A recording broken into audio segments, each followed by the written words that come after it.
Assalamualaikum warahmatullahi wabarakatuh. Kembali lagi di channel Radio Horor. Untuk kisah kali ini ada sebuah cerita yang ditulis oleh akun Twitter yang bernama @penulismalam94. Dan untuk kisah yang akan saya bawakan kali ini yaitu sebuah cerita yang berjudul Hotel Angker di Aceh. Sebelum kita masuk ke ceritanya, tekan dulu tombol like video ini dan jangan lupa tekan juga tombol subscribe channel ini. Dan nyalakan juga lonceng notifikasinya agar teman-teman tidak ketinggalan cerita-cerita baru dari channel ini. Dan bagi teman-teman yang ingin membaca langsung ceritanya, nanti silahkan saja kunjungi linknya yang nanti akan saya sertakan di kolom deskripsi. Dan jangan lupa follow juga akun Twitter penulis. Dan seperti apa untuk kisah kali ini? Langsung saja kita simak berikut ini.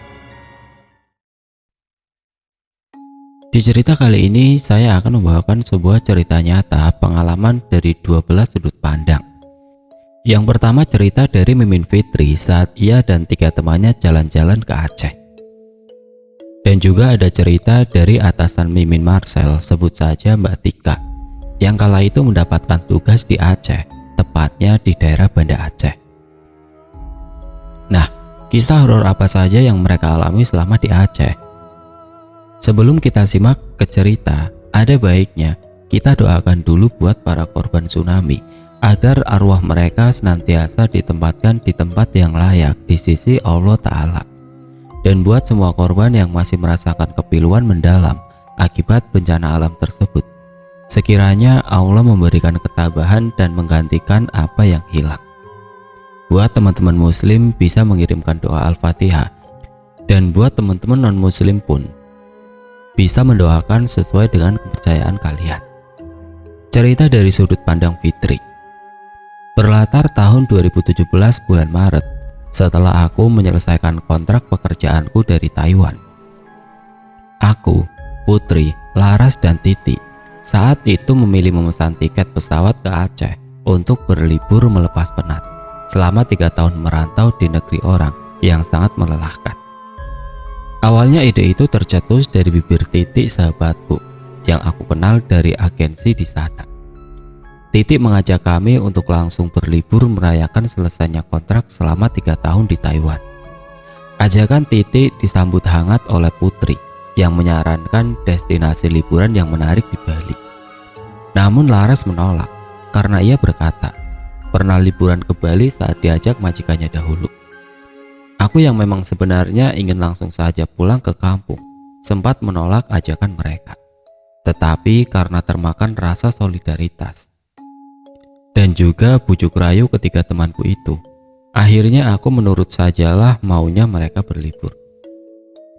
Gini aja, kamu kan mau destinasi liburan yang tempatnya belum banyak terjamah sama orang. Kayaknya kita ke Raja Ampat Papua aja yuk, ajak Laras. Ngaco kamu Laras, ke Raja Ampat itu mahal, yang ada uang kita habis dong buat liburan. Lagian aku takut Laras kalau kesana, bantah Putri. Karena banyak perdebatan antara Putri, Laras, dan Titik tentang kemana mereka akan berlibur, tiba-tiba muncul ide gila di otakku. Kalian cari liburan yang gak biasa dong, ke kota Aceh Darussalam aja gimana? Setidaknya kan pengalaman kita tuh jalan-jalan sampai dengan ujung Indonesia. Dan kita ke sana coba ala-ala backpacker deh, biar irit gitu, kelakarku. Ternyata dengan sigap Titik segera browsing tempat-tempat wisata di kota Aceh tersebut. Titik menunjukkan beberapa lokasi yang sepertinya cocok untuk kami menghabiskan waktu berlibur. Lihat nih, ada banyak banget pantai-pantai bagus juga. Dan sepertinya belum banyak pengunjungnya. Akhirnya setelah perbincangan panjang, aku, Laras, Titik, dan Putri sudah membulatkan tekad untuk berlibur ke Aceh Darussalam. Setelah kami dipulangkan dari Taiwan, kami menginap 1 malam di hotel yang tidak jauh dari Bandara Soekarno-Hatta untuk melepas penatnya perjalanan. Keesokan harinya kami bertiga barulah memesan tiket pesawat langsung ke Banda Aceh. Sesampainya di sana, ternyata Titik yang sifatnya seperti navigator perjalanan langsung sigap menemukan hotel dengan harga yang miring untuk kami berempat beristirahat. Sekitar pukul 7 malam, Akhirnya kami berempat sampai di hotel yang di-booking oleh Titi. Beruntunglah kami, hotel itu tanpa memberikan servis charge tambahan bisa meminjamkan extra bed untuk Putri karena dalam satu kamar maksimal hanya untuk 3 orang. Mungkin si resepsionisnya kasihan ya guys, lihat kami berempat yang kehabisan kamar untuk 4 orang. Kami bertiga langsung diantarkan oleh bellboy menuju kamar kami di lantai 2, nomor 21. Saat aku berjalan melewati koridor lantai 1 menuju lantai 2, entah mengapa pundak dan kakiku terasa berat sekali, seperti ada yang memegangi. Derap langkahku perlahan mulai terseok, sehingga tidak sadar ternyata aku sudah tertinggal sendiri di belakang 3 temanku dan si bellboy di depannya. "Putri, Laras, Mbak Titi, tunggu aku dong. Kalian jalannya jangan cepet-cepet," ucapku setengah teriak. Namun, entah mengapa mereka seperti tidak sadar aku tertinggal di belakang mereka dengan langkah yang tertati-tati, seperti sedang memikul beban berat. Aku yang penasaran sesekali melihat ke arah mata kakiku saat menaiki tangga karena beban yang terasa langkah demi langkah menjadi semakin berat. "Astagfirullahaladzim, ya Allah, ya Robbi," ucapku terkejut. Ternyata ada 2 tangan buntung yang memegang erat kaki kananku dan sepasang tangan dengan setengah tubuh yang hancur tidak memiliki kepala. Aku yang ketakutan seketika memejamkan mata dan berdoa sebisanya untuk melawan rasa takut. Kakak, nggak kenapa-napa? Kok masih di sini? Temannya tadi 3 orang sudah saya antar masuk kamar," tanya si bellboy tadi yang keheranan melihatku terpaku di tangga, gemetar hebat ketakutan. "Oh, maaf Pak. Kepala saya agak sedikit pusing tadi sewaktu melewati koridor lantai 1 dan juga menaiki anak tangga. Jadi saya sejenak memejamkan mata," ucapku berbohong. Karena keramahan bapak bellboy itu, akhirnya aku dituntunnya menuju ke kamar nomor 21 yang letaknya di pojok sebelah kanan.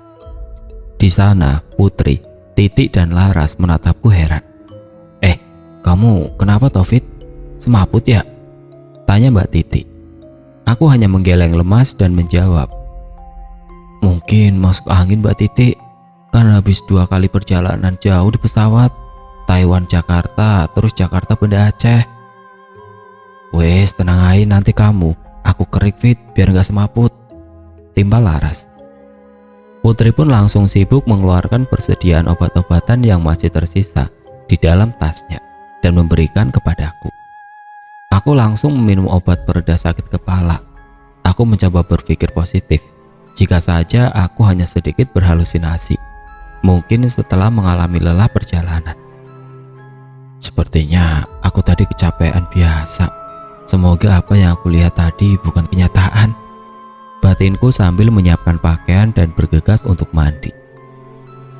Kukucurkan air panas yang siap untuk membasahi tubuhku. Gemercik air shower membuat perasaanku agak sedikit tenang. Aku memejamkan mata dan mulai keramas karena sudah gerah sekali. Tolong kami." Suara itu benar-benar terdengar jelas. Ada di telinga sebelah kananku dan tidak hanya satu suara saja, melainkan seperti ada beberapa orang yang meminta tolong. Dan kedua lengan serta kedua kakiku merasakan kembali beban berat, seperti ada yang memegang erat. Aku langsung teringat peristiwa tadi di tangga dan seketika membuka mataku. Aku tengok kiri kanan, atas dan bawah. Tidak ada apa-apa, hanya shower hangat yang masih mengucur. Tanpa mau berpikir macam-macam, aku dengan agak sedikit tergesa-gesa menyelesaikan mandi malamku itu dan pergi keluar kamar. Aku bergantian dengan Putri yang meminta terlebih dahulu antrian ke kamar mandi. Kulihat Laras terlelap di kasur Putri dan Mbak Titi sedang menonton televisi. Sesekali aku tengok Laras yang sedang meronta-ronta tidurnya. "Mbak Titi, kayaknya Laras mimpi buruk. Takutnya kena tindihan nih. Apa sebaiknya bangunin aja ya?" tanyaku kepada Mbak Titi. Anehnya, Mbak Titi hanya diam dan matanya fokus menonton TV, seperti tidak ada kejadian apapun. Karena aku yang tidak tega lihat Laras tidur tidak nyenyak, akhirnya memutuskan untuk membangunkan Laras. Laras, Laras, bangun, ucapku berkali-kali sambil menempuk pipinya pelan. Perlahan Laras membuka mata dan nafasnya tersegal-segal. Mbak Titi, tolong ambilkan air hangat dong buat Laras, Mbak, ucapku meminta tolong pada Mbak Titi. Laras menatapku aneh. Kamu ngomong sama siapa, Taufik? Orang Mbak Titi nggak ada. Seketika aku terkejut dan menoleh ke arah tadi Mbak Titi duduk menatap kosong televisi. Memang tidak ada siapapun di situ. Baru saja aku melangkah ingin mengambil air mineral yang tersedia di meja hotel untuk Laras. Tiba-tiba Putri berlari dari kamar mandi sambil berteriak dengan tubuh telanjang yang dipenuhi sabun. Ah, tolong, tolong. Sontak saja Laras dan aku kaget melihat tingkah Putri. Put, kamu kenapa kayak orang kesetanan gitu sih? Ngagetin aja loh, bentakku kaget. Putri hanya merengek-rengek dan mengajak aku serta Laras melihat ke dalam kamar mandi. Di dalam kamar mandi tidak aku lihat ada hal yang aneh. Udah Put, kamu mandi aja dulu, tapi pintunya gak apa-apa dibuka. Kan masih kehalangin sama tirai kok, biar kamu gak takut, ucapku menenangkan Putri. Dan akhirnya Putri melanjutkan kembali membilas badannya yang penuh sabun. Hotel ini tuh angker, aku tadi kena tindihan, Fit. Suara Laras kemudian sedikit membuatku penasaran, karena ia belum menceritakan mimpinya tadi. Laras bercerita tadi dia sejenak merebahkan badan sambil menunggu aku mandi. Tetapi Laras malah tertidur lelap. Di dalam tidurnya Laras melihat ada gelombang air yang besar sekali dan sangat amat menyeramkan. Laras berusaha berlari, namun ia terkena gelombang besar itu. Tubuhnya terombang-ambing sampai dengan ke suatu daerah yang ketika Laras lihat, daerah itu sudah penuh dengan ribuan mayat bergeletakan. Laras pun merasa dikejar-kejar oleh potongan tubuh yang meminta-minta tolong ditemukan dengan tubuh lainnya agar kembali utuh. Ternyata sekarang teror tidak hanya terjadi padaku, tapi teman-temanku yang lainnya ikut terteror juga, ucapku membatin. Fit, kamu denger gak sih ceritaku? Kok malah ngelamun gitu? Bentak Laras yang kemudian mengagetkan aku. Iya Laras, aku denger kok. Tidak lama dari luar ada suara ketukan dan suara gagang pintu yang dibuka secara paksa. Aku segera berlari keluar dan melihat ke sekitar, namun tidak ada siapa lagi. Kini aku mulai merasa sangat panik. Aku sudah tidak bisa menyembunyikan mimik wajahku yang ketakutan. Fit, siapa itu? Tanya Laras dan Putri serentak dari belakang. Aku segera menutup kembali pintu dan berjalan ke belakang mereka. Tadi ada bellboy yang salah kamar, ujarku menutupi kenyataan, karena tidak ingin membuat Laras dan Putri semakin ketakutan. Setelah Putri mandi, kini giliran Laras yang mandi. Namun ia mengikuti cara Putri yang membuka pintu kamar mandi lebar-lebar dan tirai yang tertutup. Fit, tadi di kamar mandi aku lihat ada seorang anak kecil, tetapi setengah wajahnya beneran gak ada. Ya kayak dibelah gitu dan cuma setengah badan. Makanya aku itu langsung lari ketakutan. Aku yang memang dari awal sudah melihat dengan mata kepala sendiri, sudah tidak kaget mendengar ucapan Putri di kamar mandi. Setelah Putri meluapkan rasa takutnya, ia baru mulai sadar ternyata Mbak Titi sedari tadi keluar ingin meminta kopi, namun belum juga kembali. Mana ya Mbak Titi? Kok lama sih dia nggak kelihatan datang? Kecemasan kami mulai muncul saat Laras yang sudah selesai mandi pun kembali menanyakan keberadaan Mbak Titi. Setelah ditunggu-tunggu, Mbak Titi belum kelihatan juga. Akhirnya kami bertiga langsung menanyakan kepada resepsionis di lantai 1. Oh, tadi teman kakaknya menanyakan arah pantry buat menyeduh kopi. Terus saya arahkan beliau ke pantry yang kalau dari sini lurus terus lewat tangga, lalu belok kanan, ucap sang resepsionis sambil menunjukkan tangan ke arah yang dimaksud. Kami bertiga langsung berlari ke tempat itu dan ketika memasuki ruangan pantry, tidak ada Mbak Titi di situ. Aduh, kemana sih Mbak Titi ini? Mana HP-nya ditinggal di kamar lagi? Tanya Putri cemas. Ayo coba kita keluar deh, barangkali ada Mbak Titi cari warung kopi di depan, jawabku. Ya udah deh, kita coba aja. Aku sama Putri ke arah kiri ya. Kamu sendirian gak apa-apa kan Fit ke arah kanan? Tanya Laras. Sebenarnya aku takut kalau harus berjalan malam sendiri ke tempat yang belum aku pahami. Cuma dengan cara berpencar seperti ini membuat segera menemukan Mbak Titi. Aku segera mengambil langkah ke arah berlawanan dengan Putri dan Laras. Sekitar 15 menit aku berjalan cukup jauh, namun tidak juga menemukan Mbak Titi. Saat aku ingin menyerah kembali ke hotel, aku melihat Mbak Titi ini sedang duduk di emperan warung kopi yang sudah tutup. Perlahan aku memastikan itu benar-benar temanku Titi yang sedang duduk sendirian dengan cermat mengamati pakaiannya. Mbak Titi, Mbak, ayo pulang. Ngapain kamu di sini sih? Ucapku sambil menepuk bahu Mbak Titi. Mbak Titi seperti orang yang terhenyak tersadar dari hipnotis. Loh, saya di mana ini Fit? Tadi sebelum ada kamu, kok rame di sini? Belum selesai Mbak Titi berbicara, handphoneku berbunyi terlihat ada panggilan dari Putri. Aku dengan cepat mengangkat teleponnya dan mengabarkan jika Mbak Titi sudah ketemu. Merasa ada yang tidak beres, aku segera membopong tubuh Mbak Titi yang sepertinya masih agak lemas kembali ke hotel.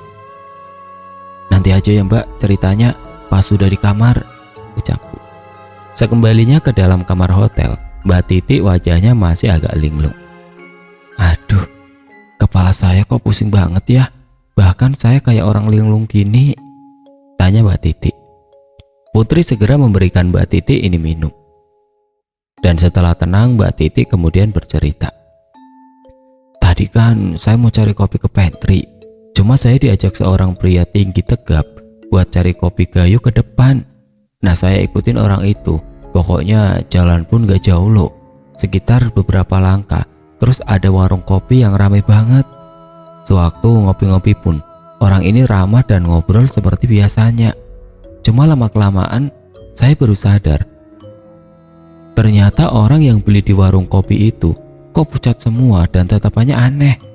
Terus saya gak sadar lagi, untungnya ada kamu datang Fit, di saat yang tepat. Aku seperti keheranan mendengar pernyataan dari Titi, karena jarak antara hotel dan warung kosong tempat aku menemukan Mbak Titi ini bisa dibilang cukup jauh. Serta Mbak Titi merasa jika hanya sebentar perginya diajak oleh seseorang yang tidak dikenal. Padahal kenyataannya Mbak Titi ini pergi selama 3 jam. Kejadian di luar nalar yang menimpa kami berempat membuat kami berniat untuk segera meninggalkan hotel itu. Keesokan harinya, sudah, tenang. Besokan kita memang mau berangkat ke Sabang di Pulau W. Jadi kita nggak akan perpanjang di hotel angker ini lagi, ucap Mbak Titi menenangkan kami. Malam menyeramkan itu pun berlalu. Dan segera kami meninggalkan hotel untuk pergi ke Pelabuhan Ule Banda Aceh yang memakan waktu sekitar 1 jam. Setibanya di Pelabuhan Ule, kami harus menerima kenyataan. Ternyata kapal feri yang mengangkut kami baru saja pergi. Ini waktunya dari pagi sampai siang aja ya, kapal feri yang ke Pulau Sabang. Kita nginep lagi deh di sekitar pelabuhan, biar nggak telat besok pagi, ucap Laras. Ah, ide bagus tuh. Coba Mbak Titi, kamu kan navigator perjalanan. Kamu cek deh kira-kira hotel terdekat dari sini di mana ya. Seperti biasa ya, yang murah dan gak angker, timpal Putri. Dengan kecepatan tangan Mbak Titi, ia dengan cepat sudah menemukan hotel yang dekat dengan Pelabuhan Ule Banda Aceh. Hotel itu bisa dibilang cukup besar, walaupun kategorinya hanya homestay dengan fasilitas adanya. Kami berempat merasa teror sudah berakhir dalam perjalanan liburan. Namun nyatanya hotel kedua di Banda Aceh yang kami singgahi, tepat di sebelahnya adalah tempat kuburan massal korban tsunami. Awalnya semua memang berjalan dengan baik-baik saja. Saat malam menjelang, Putri mengalami kesurupan dan tiba-tiba lancar menggunakan bahasa khas daerah Aceh yang kami pun tidak tahu apa artinya. Mata Putri terbelalak berwarna putih dan kami yang panik memanggil salah seorang resepsionis. Pak, teman saya kesurupan dan kami semua nggak paham apa bahasanya. Tolong Pak, teman saya di kamar yang dari tadi menangis menguraung-uraung, ujar Mbak Titi panik. Di meja resepsionis terlihat ada dua orang pria yang berumur sekitar 35 tahun. Hanya saling pandang mendengar keluhan Mbak Titi. Oh, kesurupan. Di sini sih udah tidak aneh bagi kami melihat tamu hotel yang kesurupan, karena di sekeliling homestay ini dahulu dibuat kuburan massal bagi korban tsunami. Mbak Titi rasanya bagaikan tersambar petir di siang bolong. Lagi dan lagi menginap di hotel angker Banda Aceh. Mbak Titi dan Bapak resepsionis langsung menuju kamar kami dan berkomunikasi dengan Putri menggunakan bahasa Aceh. Kamu ini jangan ganggu terus tamu yang ingin menginap. Saya tahu kamu sebenarnya bukan korban tsunami, tapi kamu ini jin. Suara si resepsionis membentak. Saya mau pulang. Saya mencari suami dan anak saya. Tolong saya, sempurnakan saya, jawab Putri dengan suara yang parau. Baiklah, kami akan mendoakan kamu, tapi kamu jangan sekali-kali lagi datang. Ini bukan tempatmu. Kemudian si resepsionis mengajak kami bertiga untuk sama-sama mendoakan dan mengirimkan Al-Fatihah untuk arwah yang merasuki Putri. Putri yang perlahan sadar, ia bercerita jika ia melihat seorang ibu-ibu muda dengan perut yang mengandung sedang duduk di atas ayunan. Ibu muda itu tidak hentinya menatap tajam ke arah Putri, dan setelah Putri memperhatikan dalam-dalam, perut ibu itu tiba-tiba terbelah menjadi dua.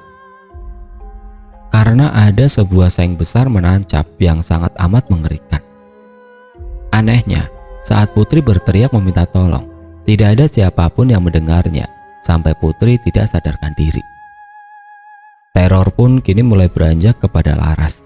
Saat ia sedang mandi malam, Laras melihat ada genangan darah di lantai kamar mandi. Laras sempat berteriak meminta tolong diambilkan pembalut karena ia berpikir sedang berhalangan rutin pada hari itu. Baru saja aku memberikan pembalut itu, Laras menjerit dari kamar mandi karena melihat banyak potongan tubuh yang berceceran di kamar mandi. Akhirnya setelah kejadian Putri dan Laras, aku serta Mbak Titi sepakat untuk tidak mandi malam itu, dan kami mencoba tetap terjaga. Sampai esok pagi kami kembali ke Pelabuhan Ule. Sungguh ini adalah pengalaman horor yang gak akan pernah bisa aku lupain. Sewaktu di Banda Aceh, beruntung saat di Sabang sudah tidak ada lagi hal-hal mistis yang mengganggu kami, dan keletihan kami pun terbayar oleh keindahan Pulau W, Sabang, serta keramahan orang-orang Aceh terhadap kami wisatawan lokal di kala itu. Cerita selanjutnya dari sudut pandang Mbak Tika. Siang itu di kantorku diadakan meeting dadakan. Aku, SPV Gudang, Mbak Tika, manajer finance, Pak Yanto, manajer gudang, dan Anissa, SPV accounting, serta direktur dan komisaris berkumpul untuk membahas pekerjaan di luar kota. Aku yang memang karyawan baru di perusahaan itu baru mengetahui keadaan genting yang sedang melanda perusahaan tersebut, yaitu ada banyaknya kebocoran kasus korupsi di bagian keuangan maupun barang di beberapa titik wilayah. Hal itu terjadi karena orang audit pusat bekerja sama dan memberikan laporan palsu kepada atasan untuk menutupi para petinggi wilayah cabang yang menjual produk dengan harga tinggi, dan hasilnya disetorkan dengan harga yang rendah dengan dalih tidak laku di pasaran dan harus dijual murah atau cuci gudang. Oh ya, perusahaanku ini bergerak di bidang supplier aksesoris handphone dan juga handphone impor dari Cina. Jadi di sini aku bisa mengambil kesimpulan mereka yang ditugaskan di bagian cabang sebagai marketing menjadikan tempat kerja mereka ini sebagai ladang basah yang menguntungkan. Setelah ada perbincangan yang alot antara 3 divisi dan para petinggi, diputuskanlah aku untuk mensidak ke wilayah Kalimantan, Balikpapan dan sekitarnya. Pak Yanto bagian wilayah Jawa Timur, Surabaya dan sekitarnya, Anissa bagian Jawa Tengah, Semarang dan sekitarnya, dan Mbak Tika harus sidak ke bagian Banda Aceh. Saat Mbak Tika diberi kuasa untuk mensidak wilayah paling barat Indonesia itu, Mbak Tika dengan lantang ia menolak.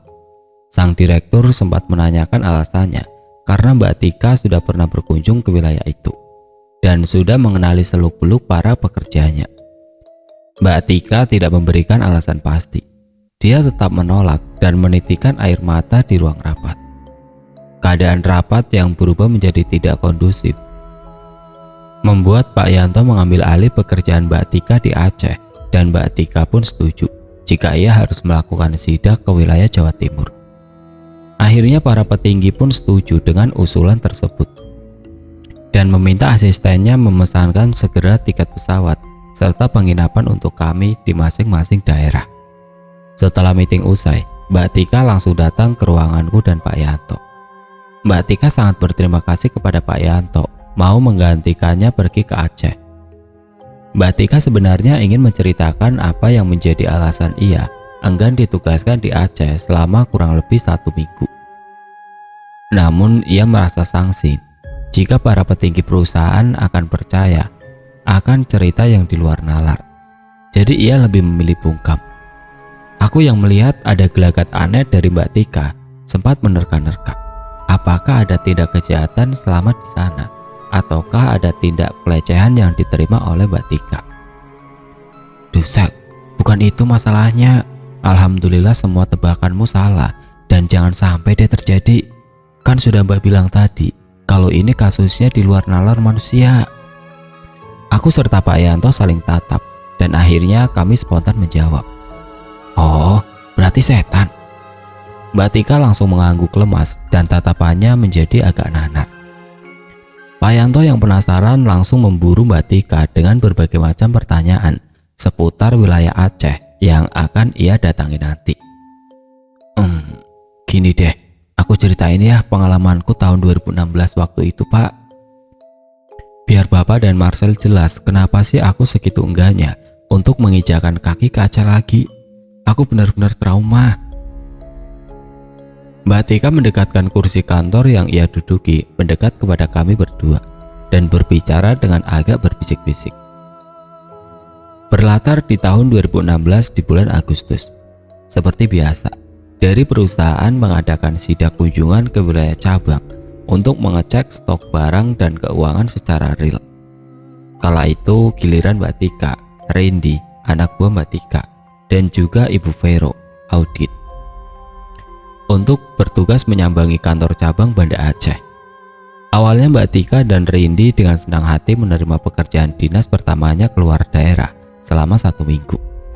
Ya mungkin ini pengalaman baru untuk Mbak Tika ke kota Aceh, sekaligus dirinya bisa berwisata kuliner sesudah beres tugas. Ibaratkan pepatah sambil menyelam minum air, itulah yang ada di benak Mbak Tika dan Randy. Tetapi bukannya keadaan menyenangkan yang mereka dapatkan, melainkan mendapatkan pengalaman horor perdana. Hal tersebut dikarenakan hotel yang biasa disewa oleh perusahaan sedang full book, dan si asisten menyarankan untuk menginap di hotel yang tidak kalah bagusnya dari hotel tersebut. Di hari H keberangkatan, Mbak Tika seperti mendapatkan pertanda.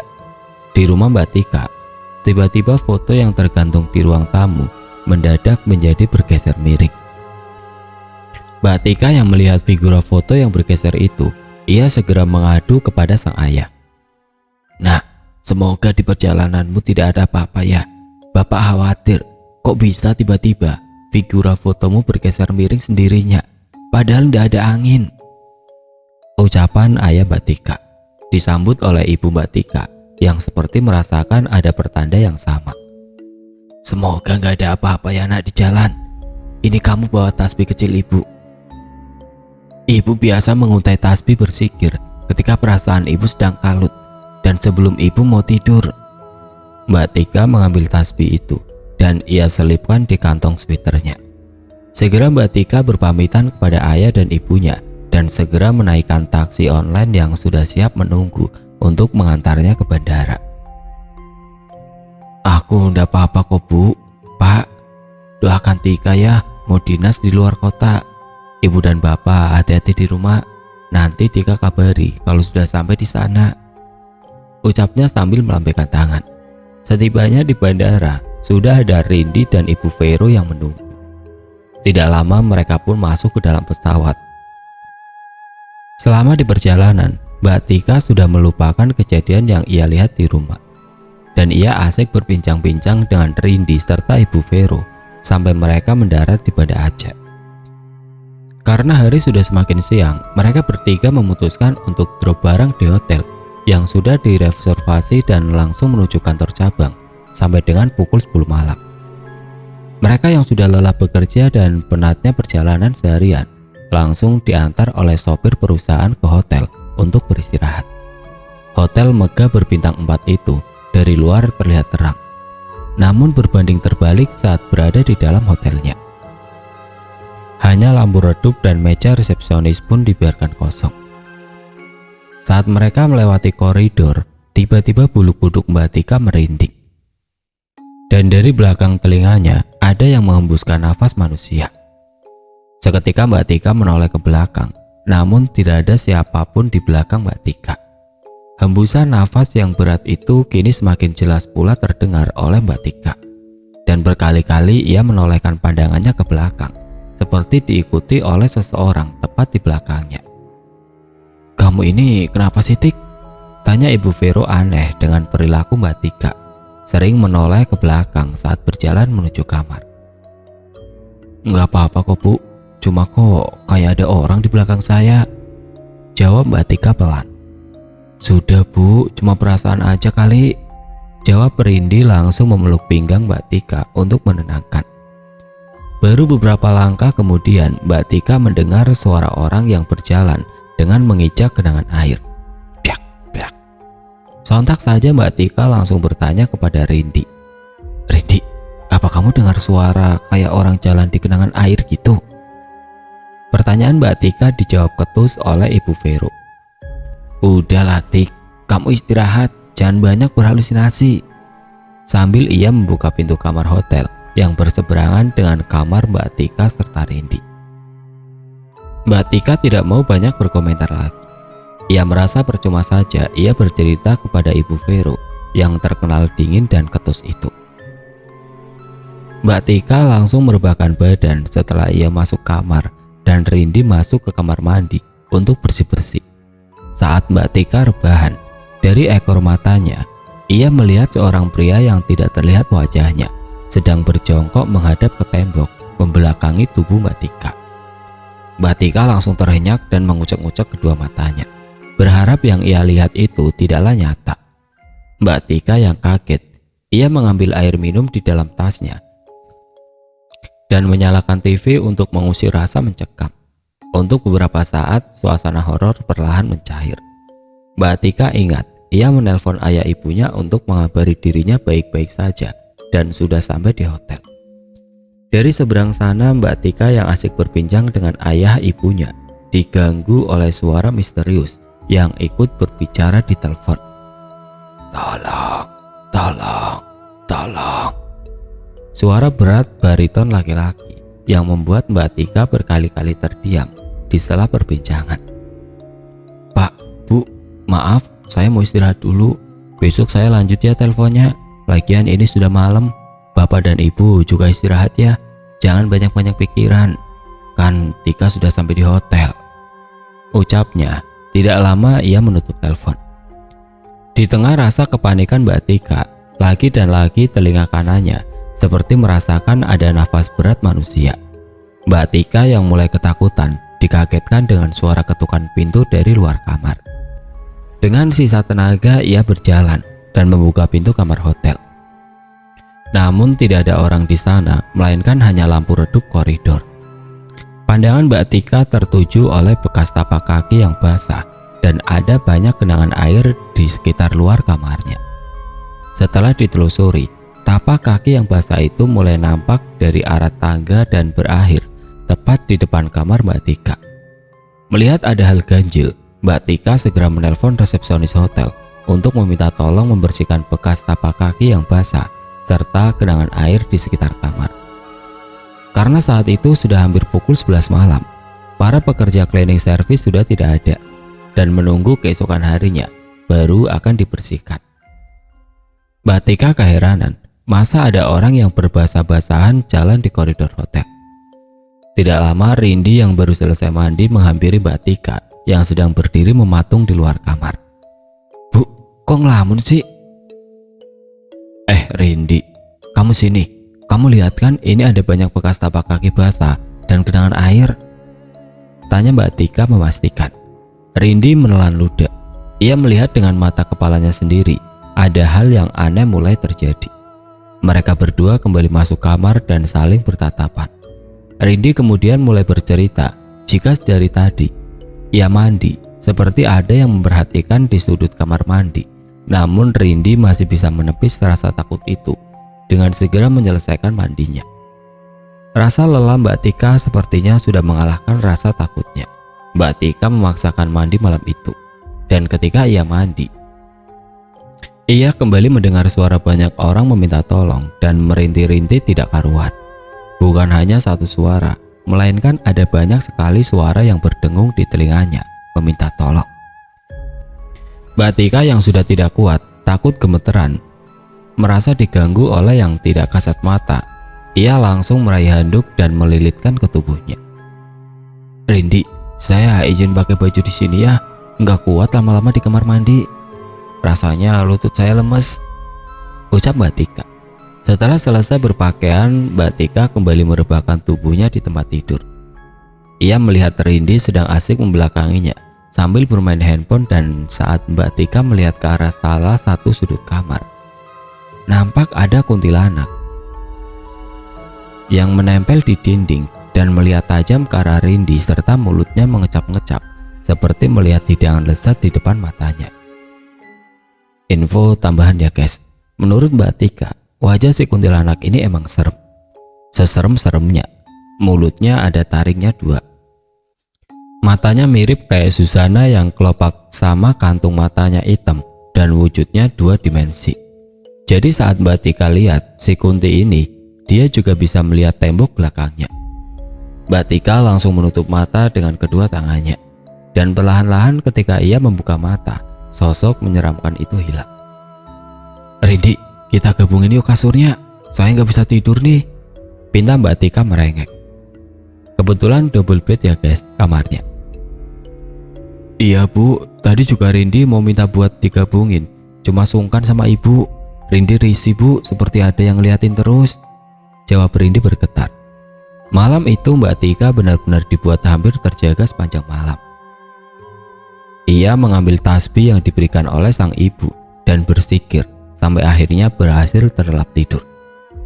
Pukul 3:30 pagi, Mbak Tika terbangun karena mau ke kamar mandi. Ia sengaja tidak menutup pintu kamar mandi itu karena takut. Mbak Tika mendengar dari kamar Rindi anak buahnya yang seperti mengigau dan meracau tidak jelas. "Bu, geser dong, saya sempit tidurnya, terus berat nih, ibu peluk saya terus."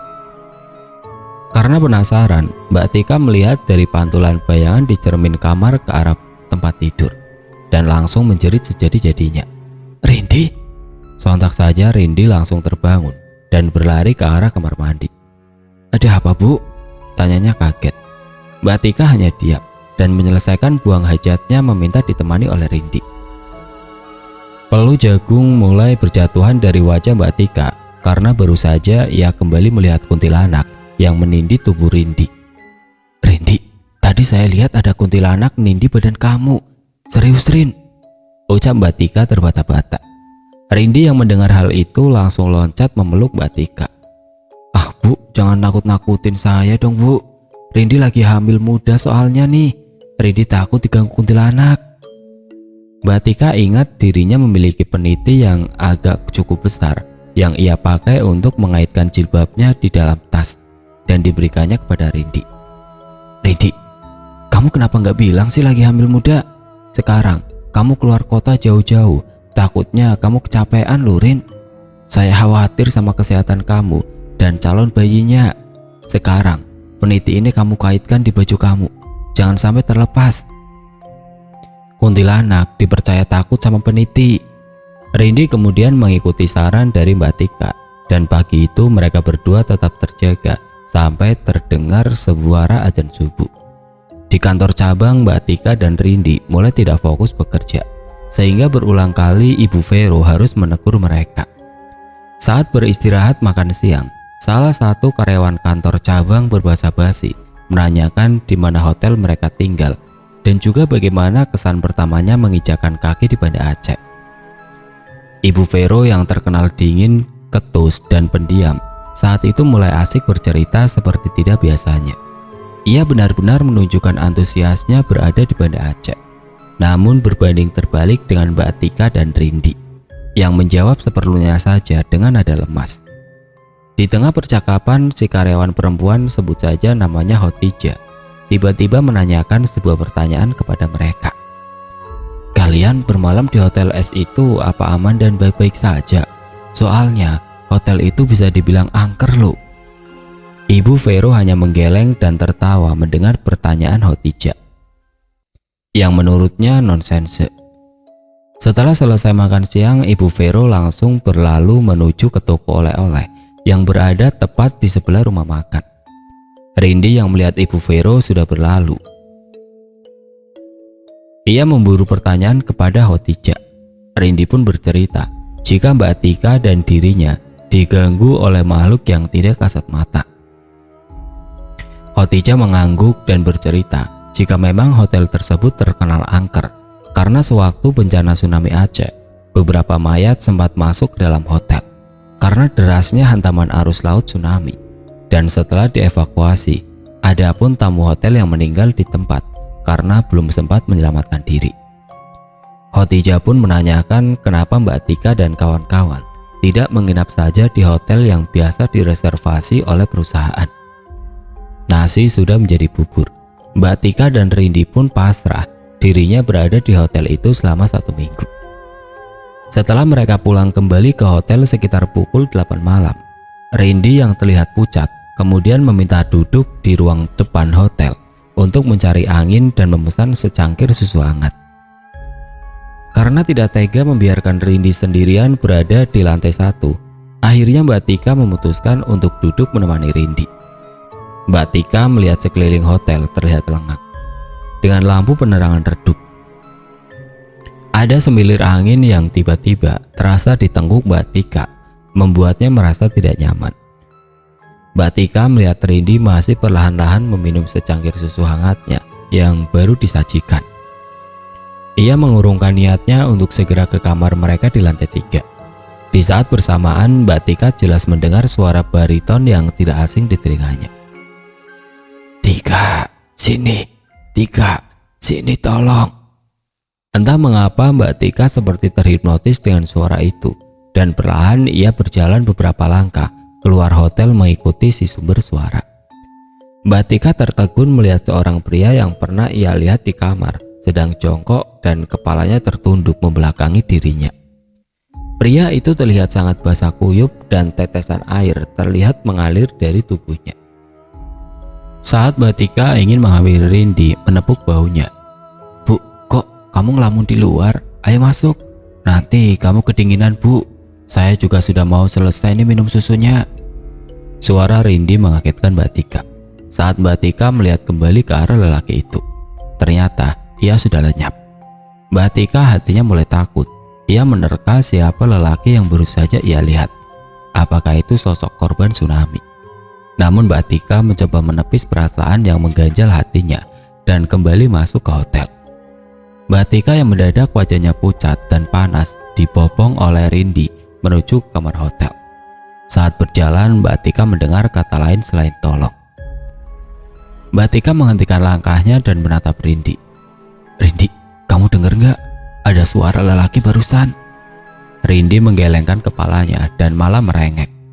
"Bu, jangan nakutin Rindi. Rindi takut, Bu. Ibu mah dengerin yang horor-horor aja nih." Mendengar Rindi yang sangat ketakutan, Mbak Tika mengurungkan niatnya bercerita tentang apa yang ia lihat barusan di luar hotel. Baru saja beberapa langkah memasuki kamar, tubuh Mbak Tika terasa berat sangat dan tiba-tiba tidak sadarkan diri. Ia seperti bermimpi melihat lelaki bertubuh tegap, berkisar umur 28 tahun, yang terus melambaikan tangannya kepadanya dan berkata, "Baru Romo, Lon, sayang. Sambil meluk tubuh Mbak Tika erat. Mbak Tika yang risih karena tidak mengenal siapa lelaki itu, meronta-ronta dengan kuat mencoba melepaskan dekapannya. Saat Mbak Tika melihat lagi ke arah lelaki itu, lelaki tersebut wajahnya kini menjadi pusat pasi dan wajahnya bengkak membiru. Lelaki itu terus berusaha mengejar Mbak Tika dan Mbak Tika berlari entah kemana tujuannya. Yang terpenting ia bisa kabur dari sosok menyeramkan itu. Ketika Mbak Tika berlari, kakinya tersandung sesuatu hingga ia terjatuh. Mbak Tika melihat apa yang baru saja menyandung kakinya. Ternyata di sekitar banyak kumpulan kantong jenazah dan bau busuk mulai menyeruak di hidung Mbak Tika. Mbak Tika yang sudah kalut ketakutan, ia memanjatkan doa dan meminta keselamatan kepada Sang Pencipta. Seketika itu pula Mbak Tika tersadar di sekelilingnya sudah ada banyak orang. Rindi, Ibu Vero, petugas resepsionis dan 2 pekerja hotel. Rindi segera memberikan air mineral untuk menenangkan Mbak Tika yang baru tersadar. 2 orang pekerja hotel itu berkata jika Mbak Tika kerasukan oleh korban tsunami yang mencari istrinya. Kebetulan wajah Mbak Tika mirip dengan istrinya yang selama ini ia cari. Arwah penasaran itu tidak bisa kembali ke alamnya karena masih penasaran, belum mengikhlaskan kematian, serta rasa duka kehilangan istri yang baru dinikahinya.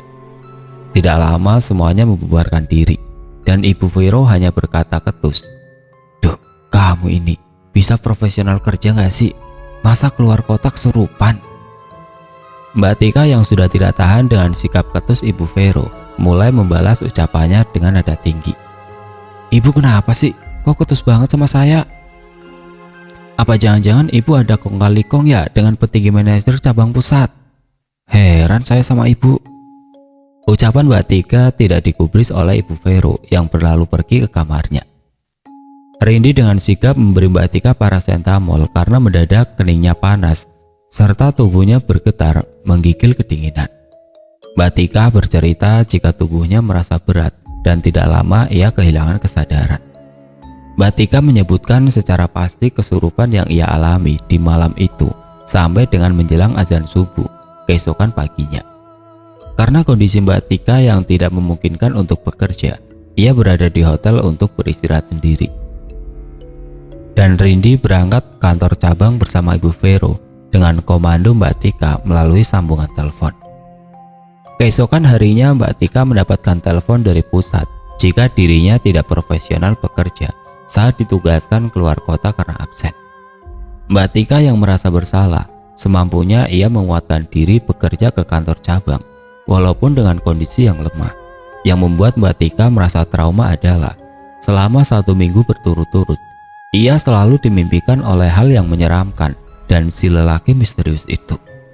Tidak hanya mimpi, namun Mbak Tika juga mengalami kesurupan selama 5 hari berturut-turut sampai dengan ia menyelesaikan tugas keluar kotanya.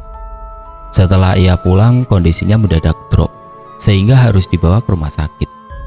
Dokter mendiagnosis jika Mbak Tika terkena tipes. Rindi sendiri masih bekerja di perusahaan sampai dengan 7 bulan kemudian dan akhirnya Mbak Rindi resign karena ingin fokus pasca lahiran anak pertamanya. Untuk Ibu Vero sendiri masih tetap bekerja di perusahaan itu sampai dengan akhir 2018. Beliau ini tiba-tiba mendadak resign setelah tercium ada banyak kebocoran korupsi. Pengalaman menyeramkan Mbak Tika ini benar-benar menyisakan trauma yang mendalam karena ia melihat makhluk menyeramkan yang sama sekali belum pernah ia lihat. Dan juga sampai kesurupan berkali-kali hingga puncaknya Mbak Tika harus dirawat di rumah sakit karena keadaannya drop. Mbak Tika pun terus mendoakan si almarhum lelaki misterius itu agar ia mau kembali pulang dan mengikhlaskan apa yang sudah terjadi.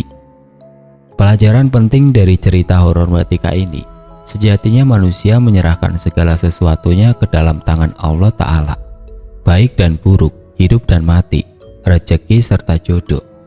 Hingga ketika Allah menghendaki mencabut atau mengambil apa yang ada pada diri kita, senantiasa kita bisa mengikhlaskan dan tidak terlalu larut dalam kesedihan. Dan mungkin pelajaran lain yang bisa kita ambil adalah kejujuran dalam bekerja. Sepintar-pintarnya orang menyimpan bangkai, pasti pun akan tercium juga. Banyak orang pintar tetapi sedikit saja yang memiliki kejujuran dalam bekerja.